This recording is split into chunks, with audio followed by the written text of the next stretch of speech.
Olá, o caso que eu Vou tratar de hoje, um caso famoso, é sobre a Cássia Eller. Quem é aí dos anos 80 e 90, ela é inesquecível. E até os mais jovens, a minha filha tem 10 anos, é super fã. A gente super canta no carro, assim, e tal. Enfim, mas o que eu vou falar sobre a Cássia Eller foi todo o impacto que houve após a sua morte em 2001, que toda a discussão que trouxe a guarda de seu filho, o Francisco, que é o famoso Chicão, e pra quem é fã sabe, né? E que trouxe, assim, um precedente no sentido de levar para o judiciário questões das relações homoafetivas que não existiam em leis, e posso dizer que ainda são bem poucas as que existem, mas, assim, que fez o judiciário enfrentar esse tipo de discussão. Por quê? Quando a Cássia Eller faleceu, o filho dela tinha mais ou menos uns 9 anos, e o pai biológico dele já havia falecido antes mesmo dele nascer, quando a Cássia estava grávida dele. Ele faleceu num acidente de automóvel. Então, assim, se fosse se basear pela lei, quem teria a preferência na guarda seria o ascendente de grau mais próximo ou mais remoto. Então, em tese, seria o pai. Como o pai dele já era falecido, seriam os avós, né? E aí também tem os colaterais, enfim, mas, né, na ordem de preferência seriam esses. E o que acontece? A Cássia Eller, ela tinha uma companheira chamada Maria Eugênia há 14 anos, e que essa companheira acompanhava, assim, a criação do menino. Inclusive, como a Cássia Eller viajava muito para fazer shows, etc e tal, era a Maria Eugênia que era responsável até mais pela criação dele, de questão de levar para escola, médico, essas questões todas, porque ele ficava com a Maria Eugênia enquanto a Cássia Eller viajava, porque ela estava no auge, né, quando ela infelizmente faleceu em 2001. Pois bem, houve uma disputa judicial, porque o pai da Cássia Eller, né, o avô materno do Francisco, pediu a guarda para Maria Eugênia. E a Maria Eugênia já era mãe dele também, né? E aí foi que rolou a maior disputa judicial. Por quê? Porque não havia precedente em lei que pudesse dar a Maria Eugênia, porque ainda não eram reconhecidas relações homoafetivas como uma entidade familiar. Por exemplo, a Constituição Federal, até hoje, se você ler lá, ela reconhece uma entidade familiar é aquela que é formada por um homem e uma mulher. Então, como é que se hoje consegue se reconhecer uma relação homoafetiva? Hoje em dia até é possível se casar, né, as pessoas do mesmo gênero.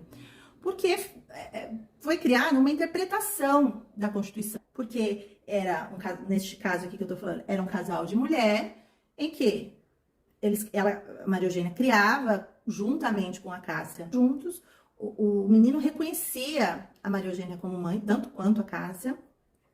E, assim, isso foi muito discutido na mídia, então trouxe uma comoção geral. A classe artística se manifestou muito forte, a população no geral acabou reforçando isso, colocando luz nessa situação, e aí não tinha como fugir, né? O juiz teve que enfrentar, ou seja, o juiz tinha que decidir. Ele tinha ali uma mãe não biológica, de uma relação homoafetiva, e que não existia nenhuma lei em que ele pudesse dar esta guarda. Existia um avô que, pela lei, tinha todo o direito de reivindicar e de ter essa procedência desse pedido, mas tinha um clamor, imagina, Fantástico, a televisão, a mídia no geral, classe artística, então, assim, teve muita comoção esse caso. E que culminou no quê? O juiz conversou com o Chicão, eu vi na entrevista que ele foi por uns 40 minutos, conversou, entendeu qual que era o relacionamento, ele era muito já esperto e conseguiu deixar claro né, a relação de amor que ele tinha com a Maria Eugênia e tal, e que também não deixava de lado o avô, mas a convivência dele era com a Maria Eugênia. Mas, por sorte do juiz, talvez, ele não precisou bater o martelo nisso, né? Porque a comoção foi tanta que acabaram fazendo um acordo, tá? A Maria Eugênia e o pai da Cássia, em que a Maria Eugênia ficou com a guarda E o pai, o avô, no caso, né, ficou com as visitas. Olha, hoje nem se usa mais o termo visitas, né? Mas enfim, ficou com as visitas e o juiz homologou, entendeu? Então, assim, foi um precedente. Não, não foi uma decisão judicial, mas o juiz poderia não homologar esse tipo de acordo, porque a lei não estava, vamos dizer assim, a lei não previa isso. Mas aí, né, nessa questão que eu estava falando de interpretação, o que eles pensamento, a doutrina foi em qual sentido? Assim, tudo bem, a lei não diz que pode, mas também não diz que não pode. Entendeu? Então começou esse tipo de interpretação, porque assim, é assim que as leis vão mudando, assim que é sempre assim, a sociedade está sempre um pouco à frente. A verdade é essa, entendeu? Então, assim, foi um marco esse julgamento, foi um marco histórico. Eu me lembro, assim, fiquei, além de fã que eu era estudante de direito, então eu fiquei super acompanhando. Óbvio que agora eu fui dar mais uma olhadinha para lembrar, né? Porque em 2002 foi isso, acho que até foi um pouco depois o julgamento.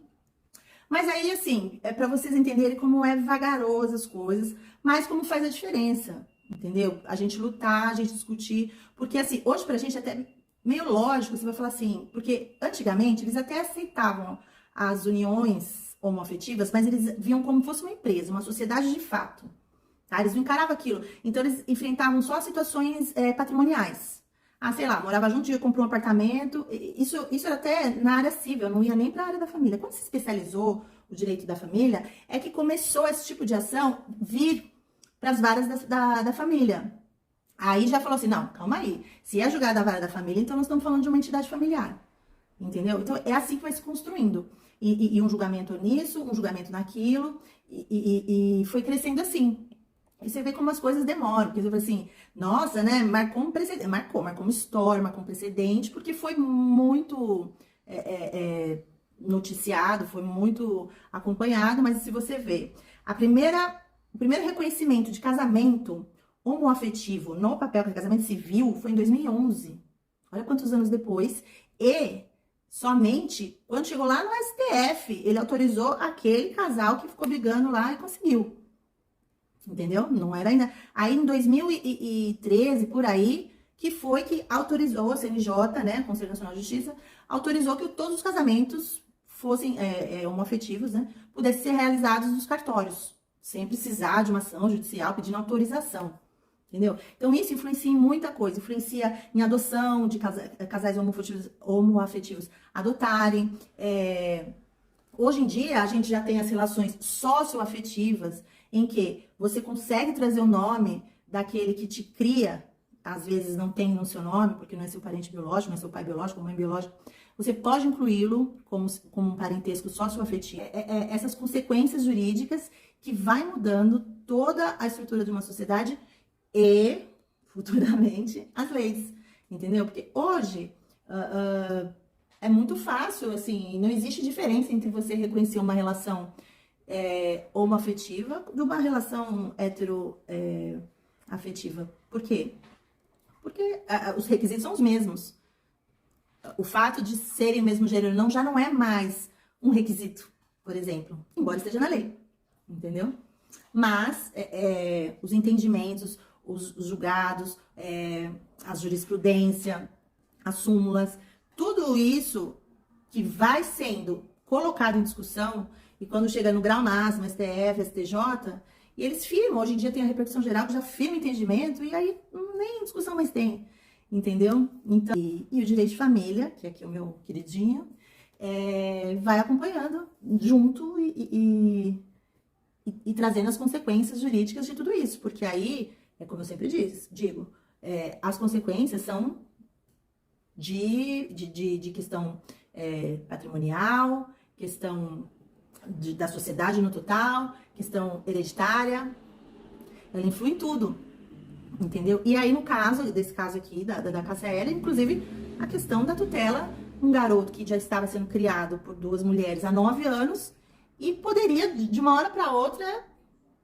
ir morar com um avô, que eu não tô aqui para julgar se o avô era bom ou ruim, porque eu não sei muito sobre ele, aliás, não sei nada, mas não era a família principal dele, era o avô, que teve todo esse direito de acompanhar também e e tudo mais.